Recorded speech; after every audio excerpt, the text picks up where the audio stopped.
Minus minus plus का 1 बराबर 0। यहाँ देखिए आप, इससे पहले का गुणनफल 0 में से क्या घटाना है, -1 घटाना है, इसलिए माइनस का साइन। 0 माइनस माइनस प्लस का 1, 0 में जोड़ने पर मान 1 आएगा। देखिए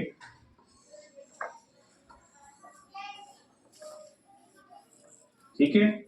अगला प्रश्न बच्चों, उचित गुणों का उपयोग करते हुए गुणनफल ज्ञात करना है। बच्चों हमने पूर्णांकों के गुणन से संबंधित गुणधर्मों का अध्ययन किया है। हमें पता है पूर्णांक गुणन के अंतर्गत समृद्ध, क्रम विनिमय, साहचर्य गुणधर्म, और उसके साथ साथ एक जो मुख्य वितरण नियम के बारे में पढ़ा था कि इन गुणधर्मों का पूर्णांक पालन करते हैं।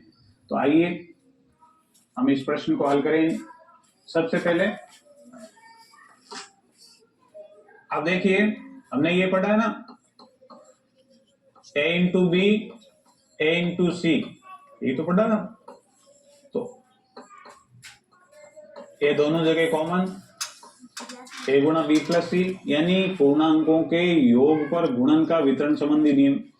ऐसा ही इसमें आप देखिए दोनों जगह a कॉमन है कि नहीं, तो यहाँ भी ये -48 कॉमन है, तो इनको अपन बाहर ले लेंगे।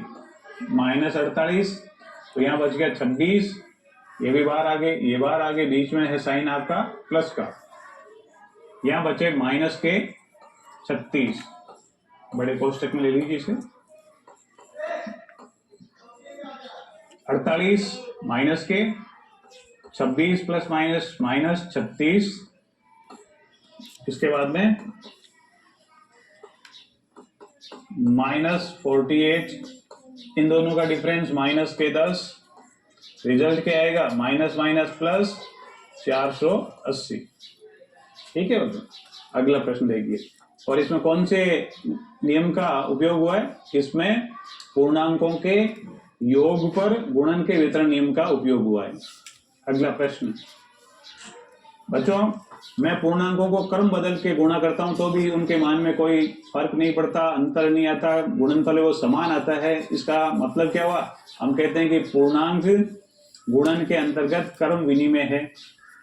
तो मैं इनका क्रम बदल के लिख सकता हूं, बिल्कुल लिख सकते हैं। 53 को जो दूसरे नंबर पे मैं पहले लिख सकता हूं, 53 गुणा 8 गुणा माइनस के 125, 53 गुणा 8 और माइनस के 125 को साथ लिखने का क्या रेश्यो है, कुछ नहीं बच्चों, इन दोनों को गुणा करने से 1000 आएगा, जिससे कि हमें गणना करने में, गुणा करने में, कैलकुलेशन में सरलता रहेगी। अब देखिए इन दोनों को गुणा करेंगे तो 1000 है, यानी शून्य वाली संख्याएं आ जाएगी, और साइन क्या आएगा, माइनस का। 53 को 1000 से गुणा करेंगे 53,000, और ये माइनस का साइन, ये आंसर आएगा। इसमें कौन से नियम का उपयोग हुआ है, क्रम विनिमय। सर हो गया। अगला, इसमें भी क्रम विनिमय गुणधर्म का उपयोग करते हुए गुणा करना, तो इन दोनों को गुणा करेंगे पहले, जिससे कि ये तो शून्य वाली संख्या है ही, इन दोनों का जब गुणा करेंगे 25 × 4 यानी 100 हो जाएगा। देखिए 15 गुणा, इन दोनों को गुणा करने पर 100, माइनस माइनस प्लस के गुणा -10। दूसरी स्थिति में इन दोनों को गुणा करेंगे तो रिजल्ट क्या आएगा, 15 गुणा 100 और 10, ये हो गया 1000, और चिन्ह है वो माइनस का, रिजल्ट आएगा माइनस का 15,000। सर हो गया सर, नहीं हुआ, हो गया सर, क्या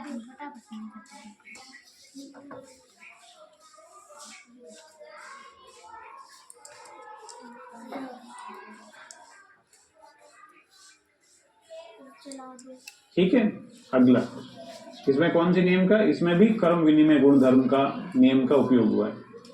अगला, इसमें भी बच्चों हमें योग पर गुणन का वितरण, इस नियम का उपयोग करते हुए इसे सरलता से हल करना है। देखो एक तो एक सीधा 102 को 41 से गुणा करना है, और अगर मैं इनको दो टुकड़ों में तोड़ लूं 100 और 2, 100 में तो सीधे 2 जीरो लगाने हैं और दो छोटी संख्या से गुणा करना बहुत सरल है। आइए देखते हैं। -41 है, जैसे 102 को मैं लिखूंगा 100 + 2। तो बच्चों ये एक तरह से इस रूप में आ गया ना, a गुणा b + c, यानी योग पर गुणन का वितरण। देखिए -41 × 100, बीच में ये प्लस का चिन्ह है, जैसे -41 × 2, इनका गुणा करें। -41, ये 2 जीरो लगा दिए, प्लस माइनस -41 को 2 से गुणा करने पर 82, दोनों माइनस की ऋणात्मक पूर्णांक है, माइनस की संख्या है, तो रिजल्ट क्या आएगा, दोनों जुड़ जाएगी और माइनस की 4182। अगला, इसमें कौन से नियम का गुण का उपयोग हुआ है? पूर्णांकों के योग पर गुणन का वितरण नियम। इसमें कौन से गुण का उपयोग करेंगे? वही, अब देखिए बीच में योग का चिन्ह है, तो पूर्णांकों के योग पर गुणन के वितरण नियम का उपयोग करते हुए बताएंगे। इसमें 625 दोनों जगह है, इनको अपन बाहर कॉमन ले लेंगे, तो यहाँ क्या बचा, -35। आप थोड़ा यहाँ ध्यान देना, ये -625 है और केवल 625 को ही मैंने बाहर लिया है, इसलिए माइनस साइन यहाँ रहेगा। तो मैं क्या लिखूं, या -1 लिख सकता हूं, ठीक है, × 65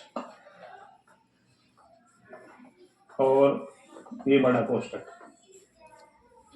625 गुणा -35 प्लस माइनस -65, 625 गुणा -35 माइनस के 65 माइनस के 100, रिजल्ट आ गया आपका -62500, है ना बच्चों। आप इसको एक दूसरे तरीके से भी कर सकते हैं सरलता से।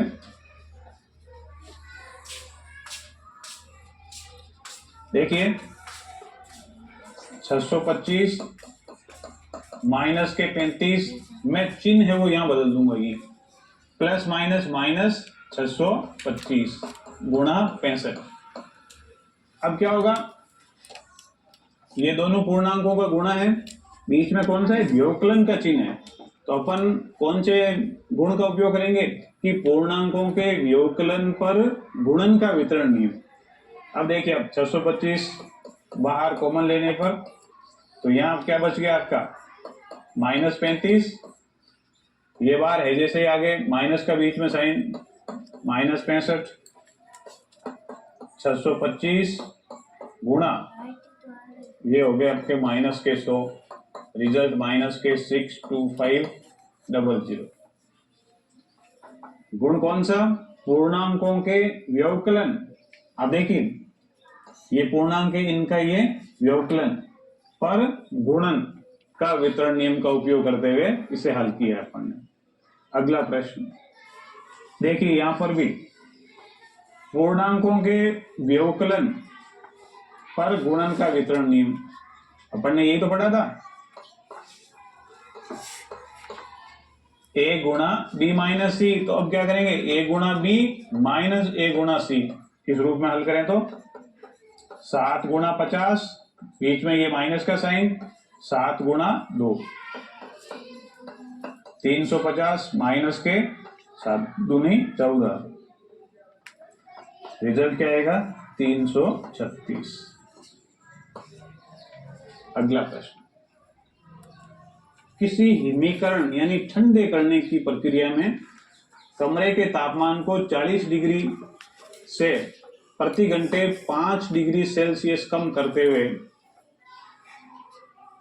आवश्यकता है, ठंडा करने की प्रक्रिया में कमरे के तापमान को 40 डिग्री से 5 डिग्री सेल्सियस प्रति घंटे की दर से कम करने की आवश्यकता है। इस प्रक्रिया के शुरू होने के 10 घंटे बाद कमरे का तापमान क्या होगा? सर उतार लेंगे।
अगला प्रश्न, किसी हिमीकरण यानी ठंडा करने की प्रक्रिया में कमरे के तापमान को 40 डिग्री से 5 डिग्री प्रति घंटे की दर से कम करने की आवश्यकता है। तापमान को कम करना है। इस प्रक्रिया के शुरू होने के 10 घंटे बाद कमरे का तापमान क्या होगा? आइए हल करते हैं इसे।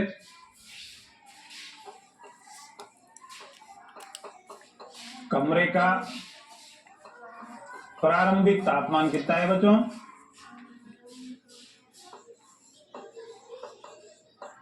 शुरुआत में तापमान था इसका 40 डिग्री।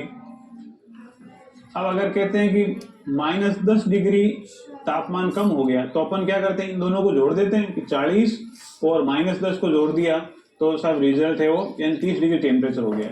तो अब इसमें हमें बताना है 5 डिग्री सेल्सियस प्रति घंटे की दर से तापमान कम हो रहा है, 10 घंटे बाद में क्या तापमान होगा, है ना। तो आइए, कमरे का शुरुआती तापमान है 40 डिग्री सेल्सियस। 5 डिग्री प्रति घंटे की दर से तापमान को कम करने की आवश्यकता है। 1 घंटे में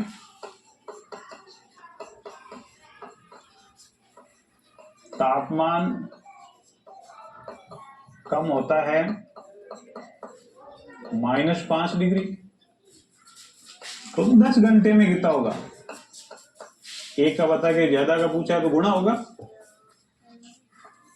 10 घंटे में तापमान कम कितना हुआ? -5 को 10 से गुणा कर दिया, यानी -50 डिग्री सेल्सियस तापमान कम हुआ है। तो 10 घंटे बाद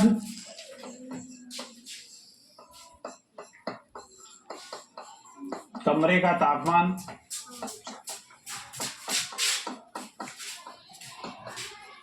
तो क्या करेंगे अपन कि जो शुरुआती तापमान है और 10 घंटों में जितना तापमान कम हुआ है उन दोनों को जोड़ देंगे, है ना बच्चों।